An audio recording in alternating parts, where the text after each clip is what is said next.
शिव महापुराण कह रही है जो गणेश जी का स्वरूप है वो स्वरूप किस ओर होना चाहिए। बहुत ध्यान से सुनिएगा महाराज, कथा ना छूटे आप। घर के दरवाजे पर अगर हम गणेश जी की मूर्ति, गणेश जी का फोटो, गणेश जी का टाइल्स बाहर की ओर लगा रहे हैं तो जाते समय गणेश जी का जो पृष्ठभाग है, पीठ है, वो पीछे एक शिव महापुराण में आपको पहले एक प्रसंग सुनाया है, सभी लोगों को ज्ञात होगा कि भगवान के सम्मुख में धर्म है और भगवान के पीछे अधर्म का निवास। महाराज,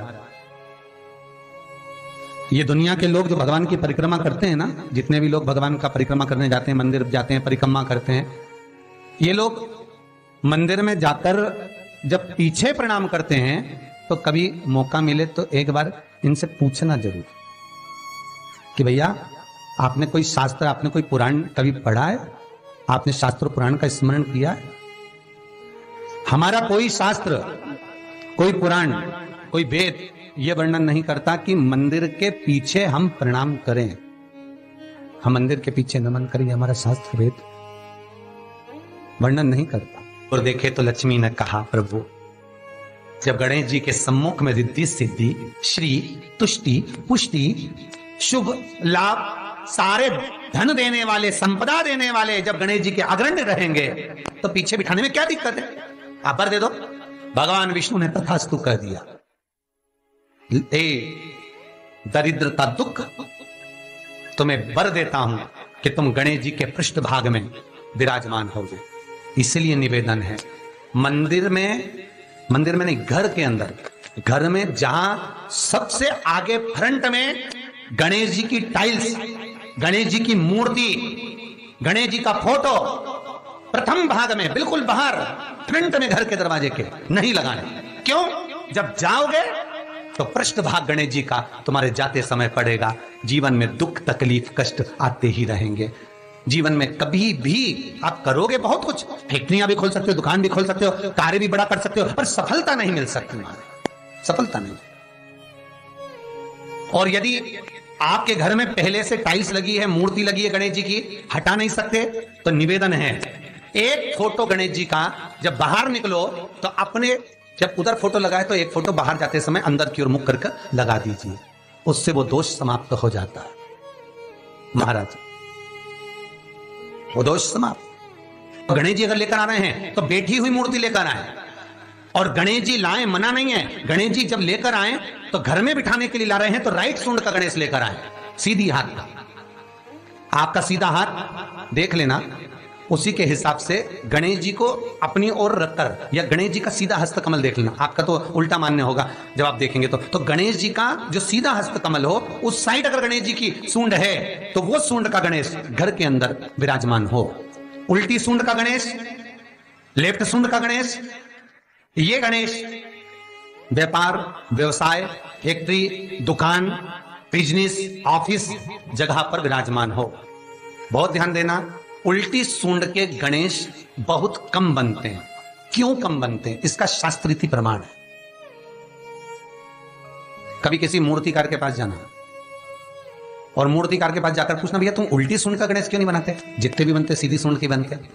कभी पूछना उससे, वो बताएगा कि उल्टी सूंड के अगर गणेश जी बनाए, 50 गणेश जी अगर उल्टी सूंड के बनाए हैं तो उसमें से कम 30 गणेश जी अपने आप टूट जाते हैं या बिगड़ जाते हैं।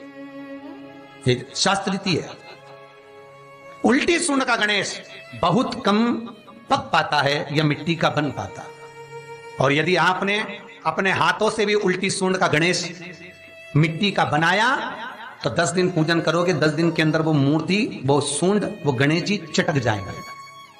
उल्टी सूंड का गणेश टिकता ही नहीं है, वो बीच में से खंडित हो ही जाए।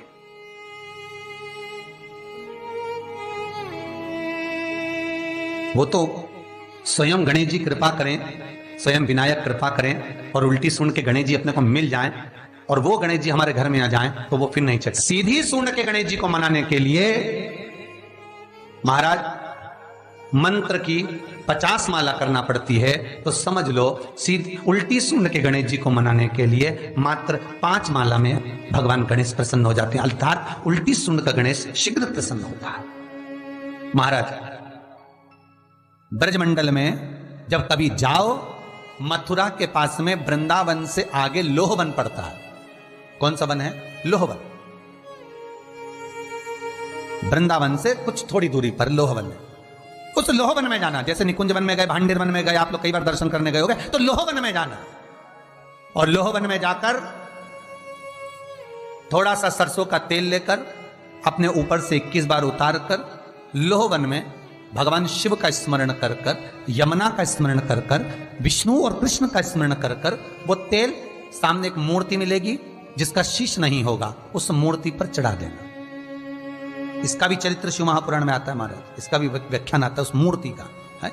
लोहवन, ब्रजमंडल में लोहवन का व्याख्यान स्कंद पुराण में भी है। आप मेहनत कर रहे हो, फल नहीं मिल रहा, आप दुकान खोल रहे हो, चल नहीं रही है, आपका चित्तवृत्ति, आपके जीवन में सफलता आ ही नहीं रही, तो कहीं मत जाइए। आपके जीवन में 25 बार अंगूठी बदल के देख लिया, कभी पुखराज पहन लेते, कभी मोती पहन लेते, कभी नीलम पहन लेते, कभी कोई महाराज ने कहा तो ये कर लिया, कभी कोई महाराज बोला तो ये कर लिया, फल नहीं मिले, कहीं मत जाओ, कुछ मत पहनो, उसकी शरण में जाओ, उसकी शरण। लोहवन पहुंच जाओ, वृंदावन से 4-5 किलोमीटर की दूरी। रिक्शे वाले से बोलो कि वो लेके जाएगा, 5 रुपए लेता है। लोहवन जाए, वहां विनय करो, 10-15 मिनट बैठ लो, भजन करो, यमुना जी का स्तमन करो, शिव का नाम जाप करो, शंकर का भजन करो, और वो सरसों का तेल 21 बार स्वयं उतारो, स्वयं चढ़ा दो, आओ वापिस। उसके बाद तुम किसी कार्य को करोगे तो सफलता जल्दी मिलेगी। बहुत ध्यान देना, स्वप्न 2 तरह का होता है। एक स्वप्न में अगर आप बहुत खिलखिलाकर हंस रहे हो तो समझ लेना दूसरे दिन तुम्हें कुछ ना कुछ ऐसी खबर मिलेगी कि आंख में आंसू आएंगे।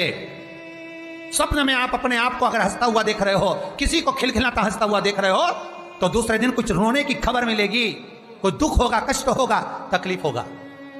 और अगर स्वप्न में आप भगवान को मुस्कुराता हुआ देख रहे हो, स्वप्न में आप भगवान को हंसता हुआ देख रहे हो, तो जरूर तुम्हारे ऊपर कुछ भगवान की कृपा होने वाली है, जरूर कोई अच्छी खबर आने वाली है। दोनों के हंसने में अंतर है। सांसारिक मनुष्य स्वप्न में हंसता दिखे तो दुख मिलेगा, और भगवान हंसता हुआ दिखे तो सुख मिलेगा।